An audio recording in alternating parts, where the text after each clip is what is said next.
A very good morning to you. 6 minutes past 6. Chloe Dobbs, very nice to see you. Thank you very much indeed for joining us. It's Friday. It should normally be a sort of an upbeat kind of a day. It's the end of the week, into the weekend. But I'm finding myself feeling quite depressed this morning about this terrible story. Because, as I said, back on Monday, suddenly, you know, the world seemed a fairer place, a kinder place, a better place. You know, Hamas had been defeated, basically. They'd handed over all the hostages. You know, anti-Jewish feelings seemed to be on the wane. And Donald Trump had sort of conquered the world, basically. Now, we get to Friday, and two of our own MPs, right, Pakistani-born British independent MPs, are celebrating this morning because they've managed to ban a whole group of people coming from Israel to support their football team because they're Jews. I mean, it's just absolutely unbelievable. I mean, I'm looking at this thinking, is this 1930s Germany or is this genuinely 21st century Britain? I mean, how on earth have they come to the decision? Yes, of course, the police are right to say that there is a high security risk at this event after. Well, why is there a high security risk? I mean, let's ask that question. Because we've got plenty of Islamists in this country who would be willing to break the law, so the police have sided with them. I know. Right? Well, the thing is, they're right to say it's a security risk, but police have clearly taken the wrong decision as to whose side they're going to take here. Rather than put in really strict security measures to make sure that nobody manages to get something into that event that they shouldn't, for example, they've decided to just say, you know what, the Jews, they just can't come to a football match. I mean, that just, it sounds blatantly anti-Semitic. It's absolutely horrific. And this is in Birmingham. And I think it's fair to say that multiculturalism hasn't been a thriving success in Birmingham. And that is one of the areas say that again. I mean, it hasn't been a thriving success anywhere, never mind in Birmingham, has it? Yes, but particularly so. I mean, Jenrick has been tweeting. Yes. Obviously, he made those comments. He talks about Handsworth, didn't he? Where he said he walked through Handsworth and he didn't see another white face, and he said, "I think that's wrong," and I think he's right to say that. Yeah, exactly. Well, he feels vindicated now after this decision has been made. And what was just shocking was seeing Ayoub Khan MP celebrating this, being like, "Yippee! We've managed to ban the Jews from the football match." And he said in his tweet, "Thank you everybody who signed the petition on this." And I'm thinking, what world are we living in where in this country, it's not Britain, in Britain, that's for sure, is it? It's not. It's multiculturalism gone completely and utterly wrong. So as you say, quite a depressing week after what seemed like maybe a week ago. I mean, a week ago we were hearing, even 5 days ago. Yeah, I mean, we were hearing about the war in Gaza all coming to an end, and it all sounded fantastic, and we were all saying Trump should have the Nobel Peace Prize, and then we've got this, and then we've got, as you say, the news that Hamas seems like they may not be laying down their arms, as it sounded like they were going to, and now they're executing anybody in Gaza who they think may have been conspiring with the Israelis, with the enemy, or part of another militia. It's pretty awful stuff. We've got a clip, I think, of Ayoub Khan. This is the British independent MP, Pakistani-born, right, representing a constituency who voted him into Parliament, let's not forget, because of his views on Gaza, which were pretty anti-Israeli. Check it out. Well, excellent news for the people of Birmingham and, most importantly, the residents here in Aston. I launched a petition to oppose the Maccabi Tel Aviv fans from coming to Birmingham and then into the Aston Villa Stadium. The surrounding ward of Aston is a ward that sits within my constituency. And I had many residents and businesses express concern of the Maccabi Tel Aviv fans from coming into our area. Clearly, we have all witnessed the scenes in Amsterdam, the violence that was displayed by the fans the night before the match. We all watched and listened to those vile chants of hatred and racism. And so there's no space for that kind of behaviour here in Birmingham. There's certainly no space for that kind of conduct in Aston. So I'm very pleased that both the West Midlands Police and Aston Villa Football Club have now written to UEFA informing them of their decision not to allow any fans from entering Birmingham and Aston. So this guy, Ayoub Khan, is saying basically that anybody who is from Israel, who is a football supporter, is somehow complicit in the kind of behaviour of the Israeli government. You know, that is discriminatory, surely. Surely it's against their human rights, you would think. Surely it's against the norms of this country and fairness and fair play, you know. I mean, that's ridiculous. That's like saying, you know, you're not going to let anybody come here from Germany because they started World War II. I know. I mean, that's what it's effectively saying. Oh, we can't have many Bayern Munich fans coming in because, you know, they're all Nazis. Well, of course they're not bloody Nazis. I know. I mean, can't we just get politics out of sport? And I mean, it's the same story with the Eurovision Song Contest, where you've got all of these countries saying, oh, we're not going to participate if you allow Israel, those horrible genociders, but you can expect the sort participate. But you can expect the wishy-washy liberal idiots who run the Eurovision Song Contest to have those kind of conversations. But this is actually a specific ban, not on a representation from a country, but this is a specific ban on a representation of people from a country, right? Yeah, and the thing is... What next? Are we going to ban Israelis and Jewish people from entering Britain? I hope that is not the case. I mean, I've always thought it's crazy how we've allowed the pro-Palestine protests to go on every single Saturday, whereby Jews basically have to be told in London, you just can't leave the house at the weekend. Just don't leave the house. And we're not going to after this. A lot of my Jewish friends have said exactly that, particularly the elderly members of the Jewish community. They're scared to come into central London. They're frightened of going into London, Which is crazy. But then they think, well, the police, they don't seem to do anything, or the government to do anything, to try and get the balance right. And the balance here in this football match is clearly completely and utterly acted wrong. Completely ultra vires here, which means outside of their own sort of sphere of orbit. There's another MP as well who's got the name of Iqbal Mohammed, who I think is an MP for Dewsbury in Batley. You might he's remember. The one that celebrates interbreeding. Yeah, he's the one that likes first cousin marriage, right? Yeah. He also represents Batley, where, if you might remember, there's still a teacher in hiding who tried to actually say something about the Quran once and has never been seen since because he's frightened for his life that he's going to be killed by Islamists in this country. I mean, it's unbelievable. He says, thank you for all who put the safety of Aston Villa fans, Birmingham residents, the British public above the Zionists and political pressure to let Israeli hooligans and terrorists run riot in our country. I mean, he's got some nerve calling Israeli fans, football fans, hooligans and terrorists, when all we know is that, you know, only 2 weeks ago, an Islamic terrorist murdered some Jewish people outside a synagogue in Manchester. I highly doubt I don't know of any Israeli terrorists, do you? No, I don't. I mean, I highly doubt that the security risk at this event is coming from the Israeli fans. Right. I'm sure if it were to go ahead and they were allowed to attend again, if anything was going to kick off, it would probably be the people on the other side shouting, you lot committing genocide and all of this, and shouting and hollering at the Israelis. I mean, when you had the... Well, we had Ash Gould last night talking on this very station. He happens to be an Aston Villa fan. He happens to be Jewish. He happens to be from Birmingham, right? You know, there's no suggestion that people from Aston Villa have actually called for this. The Aston Villa fans don't want them banned. The Aston Villa fans are quite happy to have the fans come and they can chant at each other and they can do whatever they like. You know, the idea that these two bozos, these two MPs, independent MPs, voted in by a phalanx of Islamists, basically, are saying that they're going to redesign our entire country. Well, I don't want it, thanks very much indeed. Why don't you head back to Pakistan if you don't like it here? I know. And ban them from playing in that country. Not in Britain. Not in my country, mate.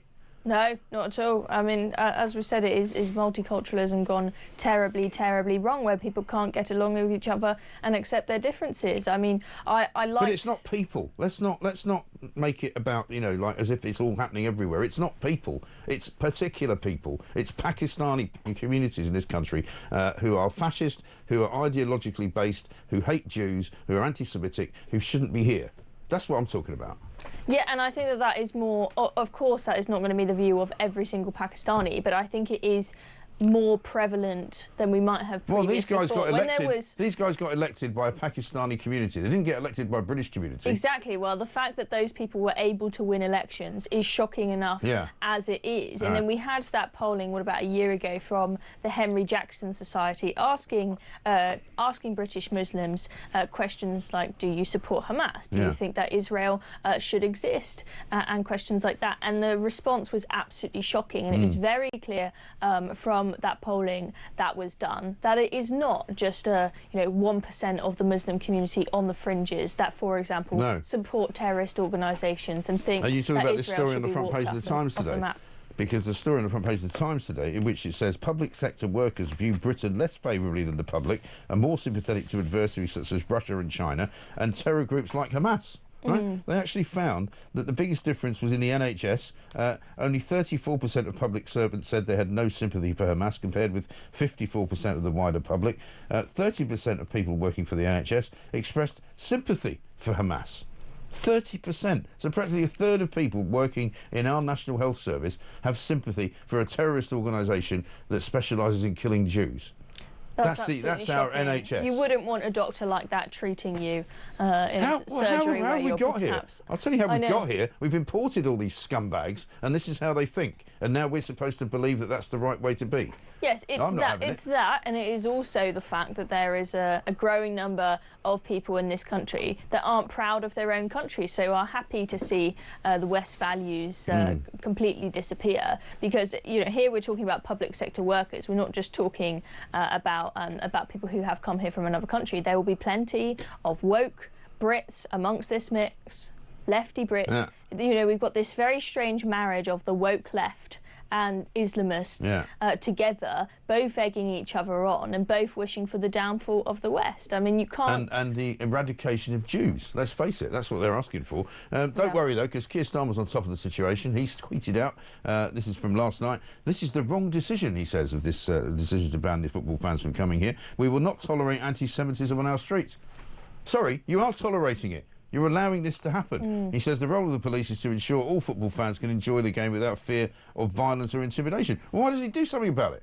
Why doesn't he tell the police in Birmingham, in Aston, to reverse the decision then? He's the bloody Prime Minister. What's wrong with him, this stupid I mean, this numpty? has just come out last night, and I hope that he does... yeah, but that's his tweet from last night. Yeah, well, we'll see if the police... After the decision was made. We'll see if the police respond this morning and change their minds, and I really hope they do, after all the pressure that is being piled on them for this. If they don't, I think it's shameful. It's absolutely shameful that this is happening. He's the Prime Minister. He doesn't have to put pressure on the police. He has to tell them, order them to reverse the decision. Well, Keir Starmer's not exactly a strong leader, is he? He's completely weak. He's completely fickle. I thought I was going to have a nice Friday. I've come in now, and now I'm wound up about it. Here's Starmer asked by Lauren Bell Cross from the Jewish Chronicle about anti-Semitic chants. The marches, it's the cumulative effect of the marches, the repeat, and the impact that has on so many people. But also what is said, what is chanted by some, not all, within the marches, I think we need to absolutely address, and that's why I've asked the Home Secretary to carry out a review, and she's already moving on the cumulative impact. But just to push you on that specifically, so do you think, for instance, that the chant for the river to the sea, Palestine will be free, is that an anti-Semitic chant in your view? Yes. Yeah, OK, and so you've taken, that puts you in a different position to, say, the Mayor of London, who says that that's not, and it's dependent on the context. Well, I take a strong view on this, and we've dealt with cases in my own party where people have used that expression, and we've taken action against them. So I'm not just saying it to you here today. That is the history, that is the record that I have as leader of my party. So he's setting up a review, and Shabana Mahmood has already started the review. So that's all right then. What a completely useless piece of filth that man is. He can't do anything. He can't just set up a review and go, well, that's taken care of that then. It hasn't taken care of it. Ban the bleeding marches, get the Israeli football supporters back on the bus and bring them back into Britain, and stop kowtowing to the Islamic community in this country, who are basically undemocratic, anti-British, and who want to see the destruction of everything to do with Jewishness and Israel. That's all he's got to do. It's not much, is it? I know, and it's absolutely shocking given that he's got a Jewish wife and that he's not being stronger on this. Should we hit him with a frying pan again when he gets home, presumably?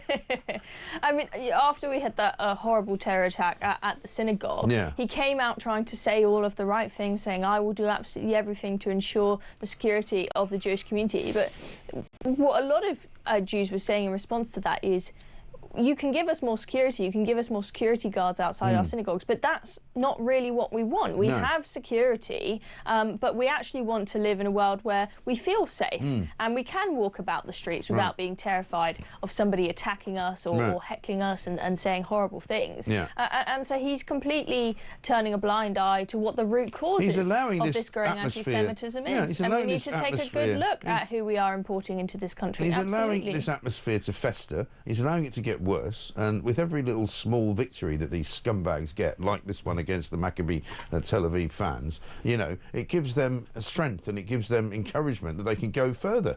And the next thing you know, they'll be going around to Jewish neighbourhoods, perhaps in Birmingham, or finding some Jews who live in Birmingham and start heckling them and trying to get them out of the community. That's what will happen next. And then we're talking about, you know, Poland in the 1930s. Then we're talking about ghettos. Then we're talking about, you know, concentration camps. Yeah. That's what we're talking about. These people are disgusting Nazis, and they shouldn't be in this country. You know, I think that after the synagogue attack, the mask has really slipped for a lot of these pro-Palestine protesters in particular. Yeah. So, first of all, they decided to go ahead with their protests on the day of the attack on the synagogue. It happened in the morning. The protest wasn't until the evening, but they still decided to go ahead. We had the Telegraph spoke to one girl down there who basically said, you know, I couldn't give an F about the Jewish community and how they feel right now. And so that was completely and utterly insensitive. Then we had, on the anniversary of October 7th, they decided to go out and do a big protest. And that was on a Tuesday. That wasn't on their usual Saturday. And you think, why would you go and do a specific protest on the anniversary of October 7th if you're not there to celebrate it, to celebrate the massacre of Jews? And then we've had Trump's peace deal in Gaza, and right after that they're all still out protesting. And I'm thinking, hang on, you all said we're out protesting saying ceasefire now. You've got your ceasefire, so why are you still out there? Why are they still out there? And then, and then the mask slips. Like, oh, well, we're not done yet because we need to eradicate the whole of Israel. We need to wipe it off the map. And they've really shown their true colours now, and I think it's absolutely shocking that this is going on in Britain in this day and age. It's crazy. It really is. I think we've got a clip of Starmer yesterday talking about protecting Jewish communities. Have a look. We have to step up in relation to defeating anti-Semitism. Action is what matters, and we're absolutely committed to that. The discussion we've had this morning was not about words. It was about what are the actions that are going to follow through from this. We're putting in an additional £10 million for the protection of the Jewish community. We want to work with you on that to really step up the work that the government is doing and to make sure that every single member of our Jewish community in this country feels safe, secure, and that this is where their home is. This is the country they are part of, and it's our job to make sure that that is absolutely reflected in a deep sense of security in this country. So a deep sense of security is what he wants for the Jewish community. That was just a few hours before the Birmingham police banned Jewish people from coming to a football match. You know, he might as well be talking out of his arse. I'm sorry for that phrase well, at that's this what time of the morning. That's what he does every single day, isn't I mean, it? seriously, what a complete and utter waste of space that man is. Just a waste of space. I know, and it's just so clear that he has absolutely no conviction and desire to make genuine change in this country, when all he does but he's is allowing genuine change in this country, architected, you know, designed and architected by people who are not from here. People from Pakistan who have come to this country and to try and change it into their own image. Because this is what happens in Pakistan. They kick Jewish people out of the country. They don't allow Jewish people to come and visit. They murder Jewish people. That's what they do. Now they want to do it in Birmingham. It's not for me.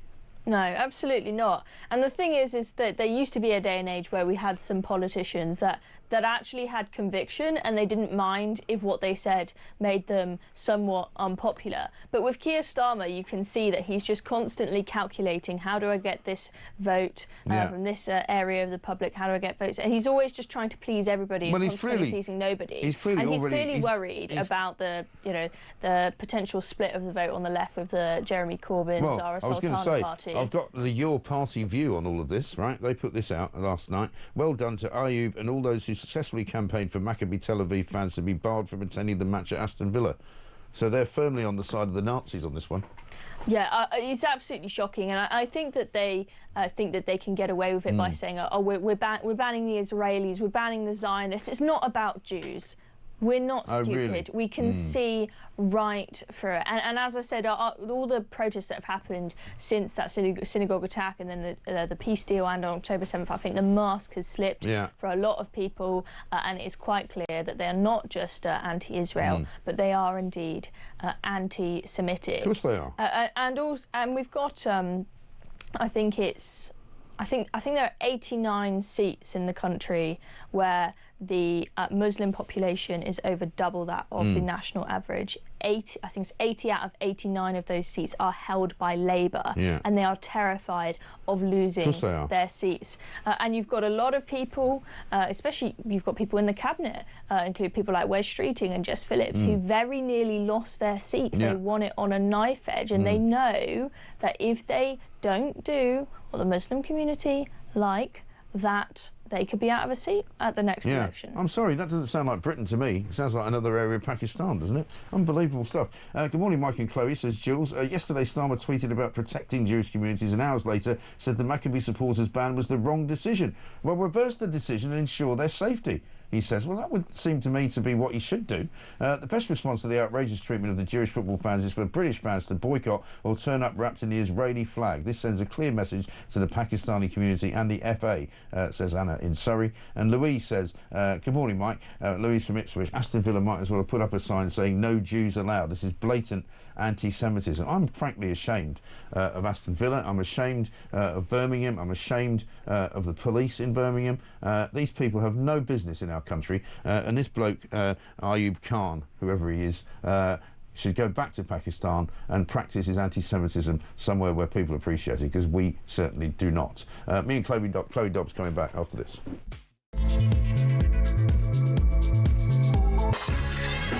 Back to Morning Glory. It's coming up to very nearly 6:30. I'm Mike Graham. Chloe Dobbs is here with me. This decision, says Steve, to ban Tel Aviv fans is a shameful stain on our country. If this is allowed and Labour's Islamophobia bill is brought in, we may as well give in to terror and live under Sharia law, because we'll not even be allowed to talk about it. The Muslim MP is fooling no one. Will his next campaign be to ban Jewish places of worship from Birmingham on the grounds of safety? Well, I mean, you can ask any number of those kinds of questions. You know, what would be the next step for this guy, Ayoub Khan? Would it be, as I said, to go door to door, start knocking on doors and finding out if there's any Jewish people living in his constituency so he can kick them out? You know, what a complete and utter scumbag. Shabana Mahmood, by the way, who is also an Islamic supporter, she is the Home Secretary. She tweeted this yesterday. Today, the Prime Minister and I visited the Community Security Trust, who provide security outside synagogues, Jewish schools and other sites across the country. That this organisation should have to exist is a devastating fact. Jewish people should be able to worship in safety in their country. Tragically, on October the 2nd, that was not the case. The anti-Semitic terror attack of October the 2nd was a horrifying act. Staff and volunteers from the Trust, alongside brave worshippers, saved countless lives that day. So I'm proud to say that we have provided this vital organisation an extra £10 million of funding. Yeah, well, that's great, isn't it? This is the same woman who lay down outside of a Sainsbury's once on the grounds that they were selling Israeli-produced goods, and she didn't want them to sell them to people in Britain, so she was actually demonstrating by lying down outside Sainsbury's. It's just ridiculous. And she's trying to now convince us that she's not anti-Semitic.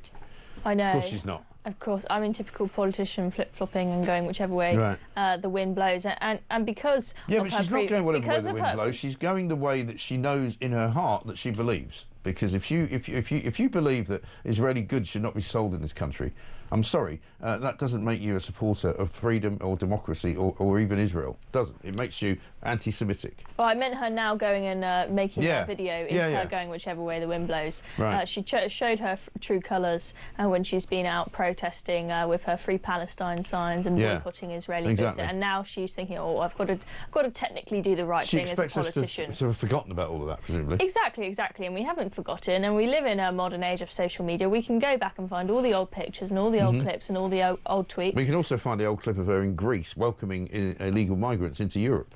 Yeah, I mean, it's unbelievable that she's now our Home Secretary. And we had Yvette Cooper as our Home Secretary before, who's we've got that famous picture of her with a refugees welcome sign. That's right. But you know what, I am so sick of this complete and utter obsession with Gaza amongst so much of the public. You know, when the October 7th attack happened, I thought, this is really tragic. You know, hopefully this war that's now starting is only going to last a few weeks. But I figured, as with most stories about events abroad, most of the British public don't really get that invested because they're more interested in their day-to-day lives here in Britain. But somehow it has just gripped the nation. It really has. And people have been completely obsessed with what's going on in the Middle East. And I thought after we heard the news of Trump's peace deal, I thought, thank God, finally, not only is this war going to come to an end, but this complete obsession with Gaza that is fueling so much of this anti-Semitism that we have seen, maybe that will finally calm down and we can get back to some sense of normality. But then, of course, we've got this news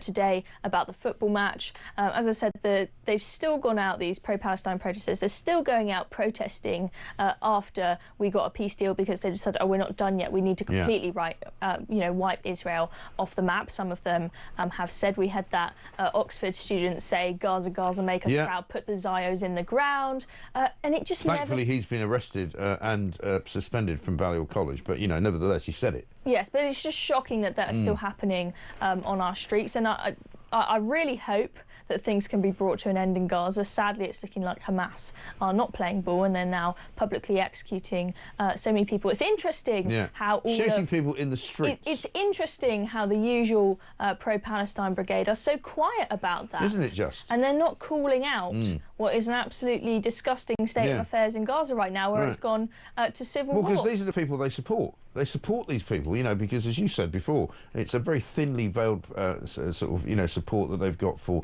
the Palestinian people. What they're actually saying is they support Hamas and they support the insurrection against the Israeli sort of, you know, forces of evil. And so they're very happy, by whatever means necessary, that's one of the phrases they use, to take control of the land. And if that means killing Jews, they're more than happy to endorse it. And these people are walking around the streets of London every single day.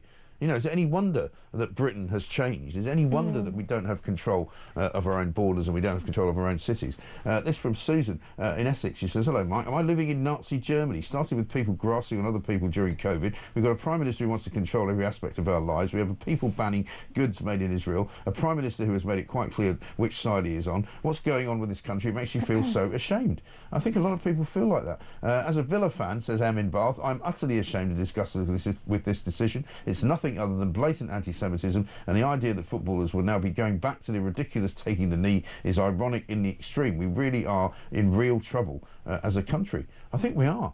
I mean, the police have got another... I mean, again, the police, who seem to be more woke than almost any organisation in the country, right, have taken this ludicrous decision. I mean, surely it's the police's, police's role to protect football fans. You know, when Millwall goes to play in Aston Villa, they don't ban them because there might be a couple of punch-ups, do they? You know, but they've said there's going to be unrest between Maccabi Tel Aviv fans and Aston. Why would there be unrest? You know, because what? The football fans fight each other all the time. How is this different?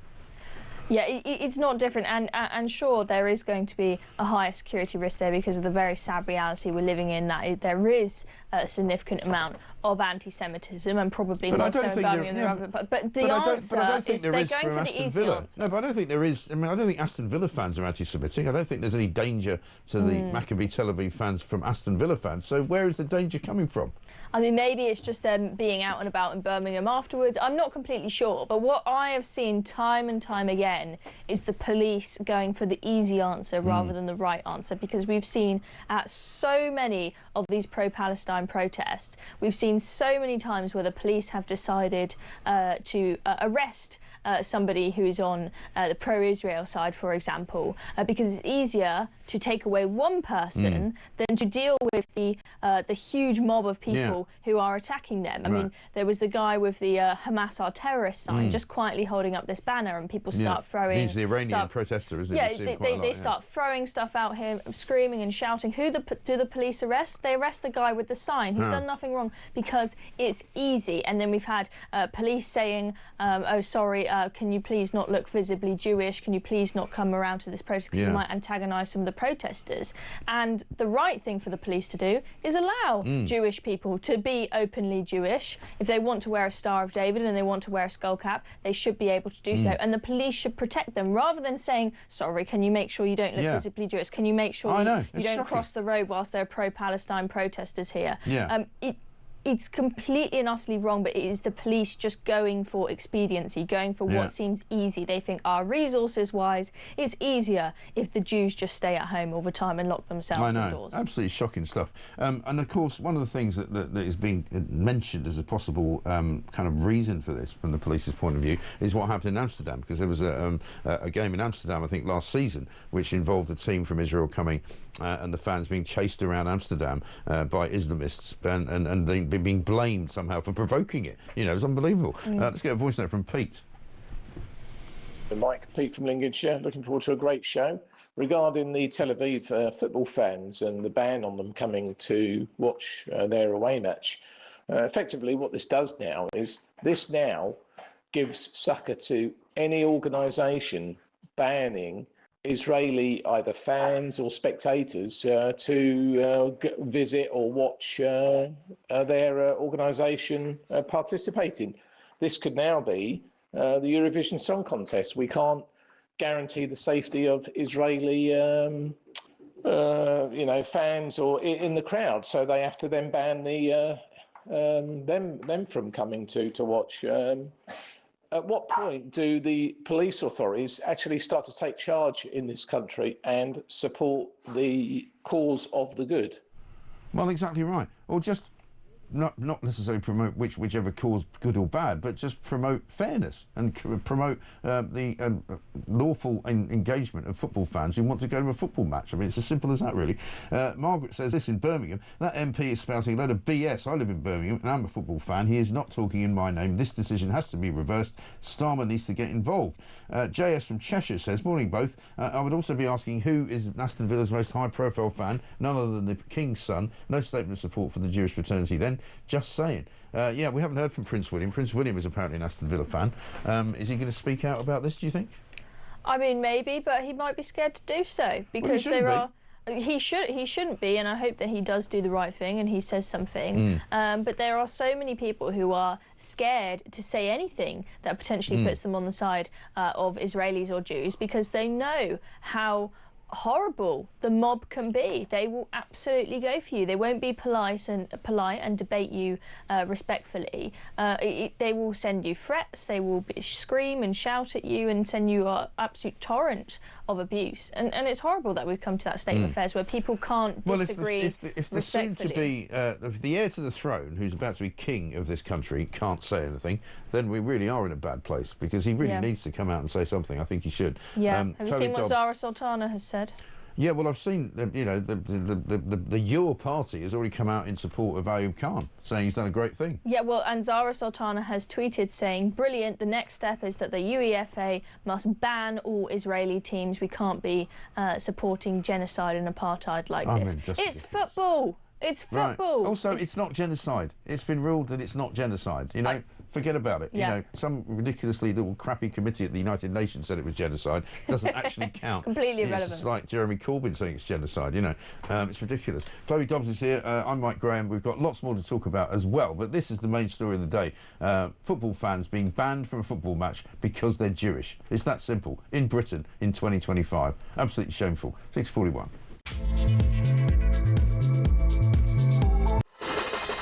Welcome back to Morning Glory, 6:43. I'm Mike Graham with you all the way through until 10 o'clock. Of course, Alex Phillips will be here, of course, then, coming in on a Friday. Plank of the Week coming out a little bit later on. We've got a big surprise for you, actually, coming up at 9 o'clock, which we will keep until then to tell you about. Chloe Dobbs is here with me.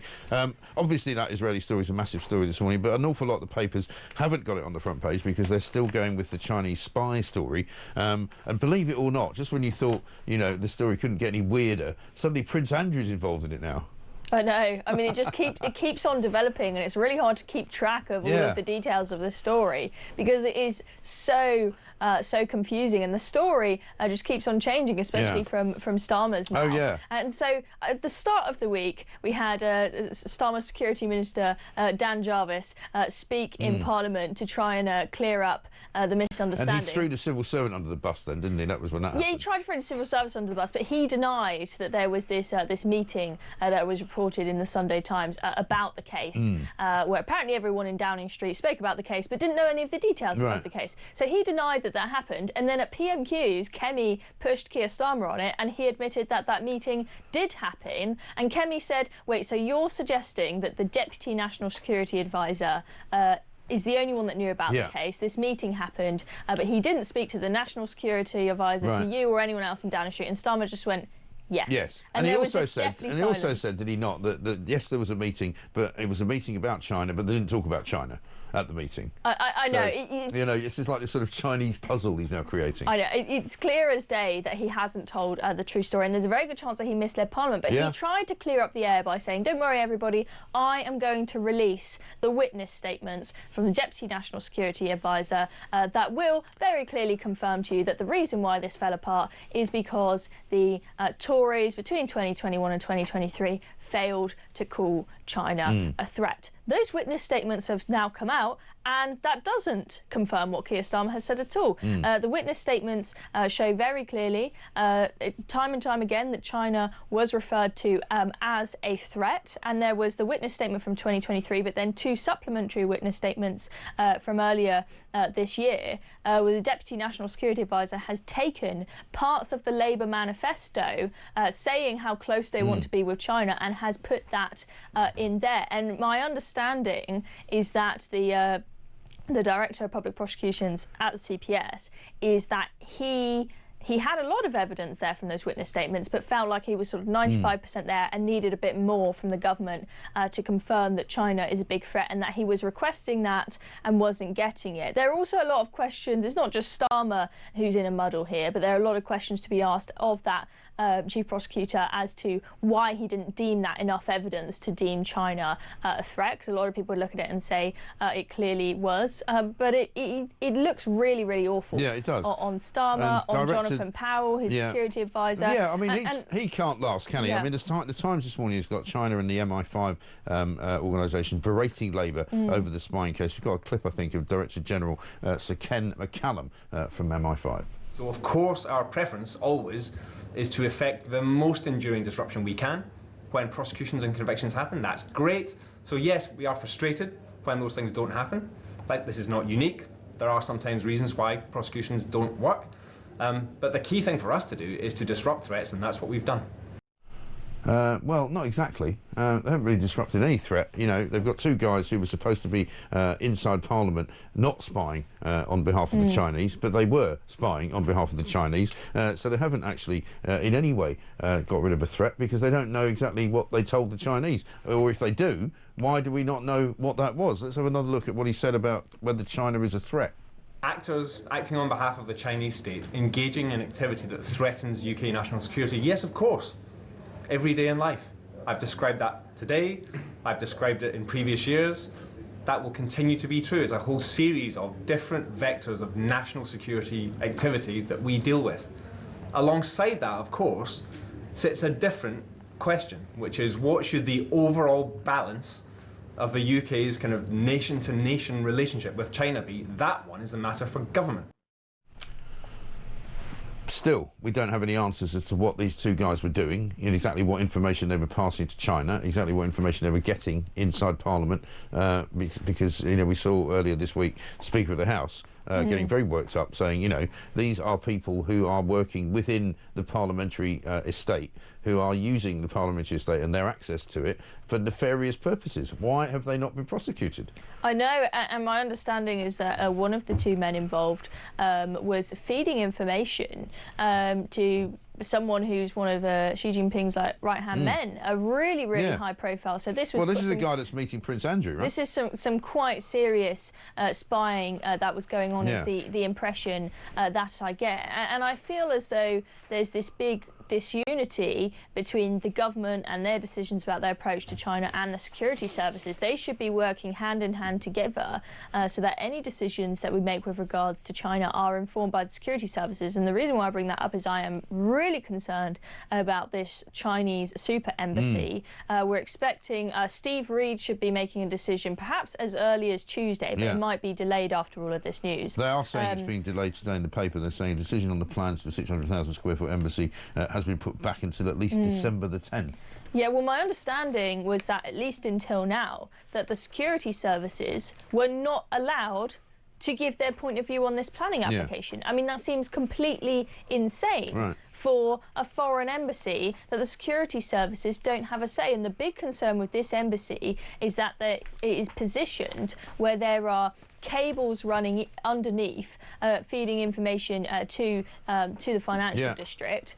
China could decide to chop those cables at any given moment. It's really, really shocking. And then, of course, we had that greyed out area. We had that huge greyed out area. China refusing to tell us what was in that greyed out area. And what we're hearing is that China said, we'll show you what's in the greyed out area if you give us the wink wink that you're definitely going to approve it. And we also heard that the Chinese owners of British Steel, who claim that they're owed £1 billion by the government, said, "Oh, we'll forget about the £1 billion if you approve the Chinese super embassy." Amazing. Very, well, very there's Chinese dodgy. hands looking everywhere. I mean, looking at the front page of the Daily Telegraph today, a proposed takeover of the Telegraph, talking about their own newspaper, by a consortium with links to China, could now face investigations as a potential national security threat. Ministers are questioned in the House of Lords over the protracted attempt by a company called Redbird Capital to engineer a £500 million acquisition, partly relying on the wealth of the United Arab Emirates royal family. However,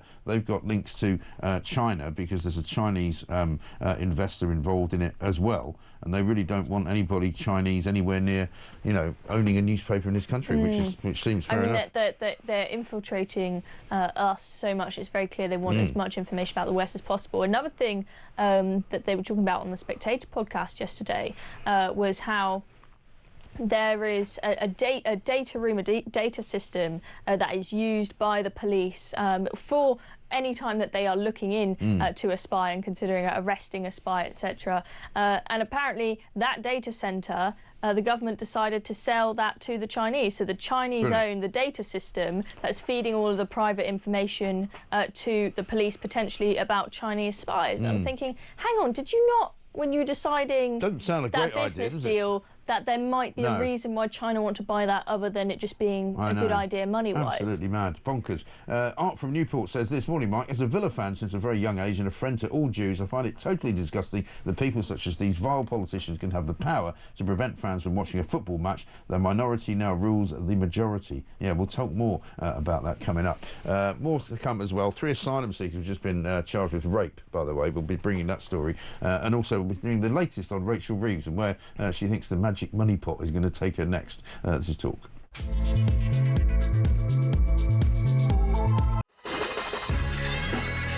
Welcome back to Morning Glory. It's coming up to 5 minutes to 7. Chloe Dobbs is here with me. We've only got a couple of minutes, Chloe, but a couple of stories to mention. 3 asylum seekers have been charged with the rape of a woman on Brighton Beach. 2 Egyptians who live in the same migrant hotel in West Sussex, charged along with a 25-year-old Iranian man. They attacked, supposedly, a 33-year-old woman.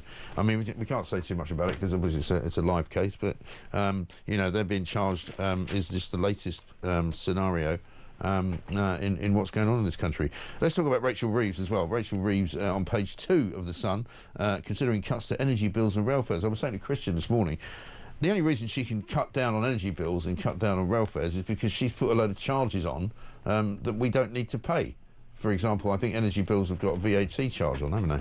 Yeah, exactly. So that's one option, is that she cuts the 5% VAT on the energy bills. I'm not sure exactly what her plan is with rail fares as to exactly how to bring them down. But what is clear is that the inflation that is going up and up, I mean, we're hearing we're going to have the highest in the G7, is very much Rachel Reeves' own fault. I know with inflation, you can often point the finger to the Bank of England, and sometimes there are mishaps with the policy from the Bank of England. But in her case, she has done some things that are very inflationary. So first of all, the national insurance and minimum wage hikes have caused horrible inflation, and now the highest unemployment since COVID. And the idea that 123,000 fewer people now working than there were when they got in. Yeah, and it is these idiot socialists that don't understand economics that think, oh, if we just put a tax that employers have to pay, the only person that's going to have to bear the brunt of that will be employers. It's not going to be passed down to the public in any way, because these people are idiots who don't understand how the economy works. They told us they were going to get Britain working and that we need to get more people into jobs, whilst also putting up minimum wage so that most places that employ people on minimum wage, like pubs, for example, are having to fire a load of people. So it's not worked out at all. And the other thing that is very inflationary is the energy policy. So not only are there potentially these levies that can be taken off, but it is without a doubt that the net zero policy that this government is pursuing is causing us to have far higher energy bills than we should. I mean, our domestic energy bills are double what they are in the US. Well, we've got the highest electricity bills in the world. Yes. In the world. And that's not just what you pay at home. What that means is that all of the goods and services that you purchase cost way higher than they should do, because the firms have such high energy costs. Bills, absolutely. And so we're completely uncompetitive as a nation. And we found out we've spent, I think, £1 billion so far this year on just turning off wind turbines when it's too windy and the national grid can't cope.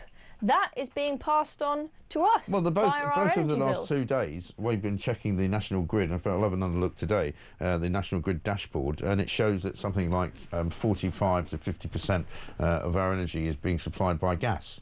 Because renewables just don't work at the moment for one reason or another. Final one is Rachel Reeves signalled that she will target tax rises on assets rather than earnings in the budget. So she's going to go after you if you've got a house, if you've got a pension, if you've got anything that you've actually worked for and you managed to save something for your retirement, they're going to come and tax it. Yeah, she's going to go after the pensioners. Another thing they're going to try and do to avoid raising income taxes, maybe they might apply things like national insurance to things that don't currently. So, for example, income from your pension could have national insurance money taken out of it, and that is not going to make pensioners happy. Sorry to interrupt, we've only got a couple of minutes left. 70.6% of the national grid right now at this very moment supplied by fossil fuels. Thank you very much indeed. Well done to Ed Miliband and his band of complete and utter well, I can't say the word really. I'm nearly swearing again this morning. Chloe, thank you very much indeed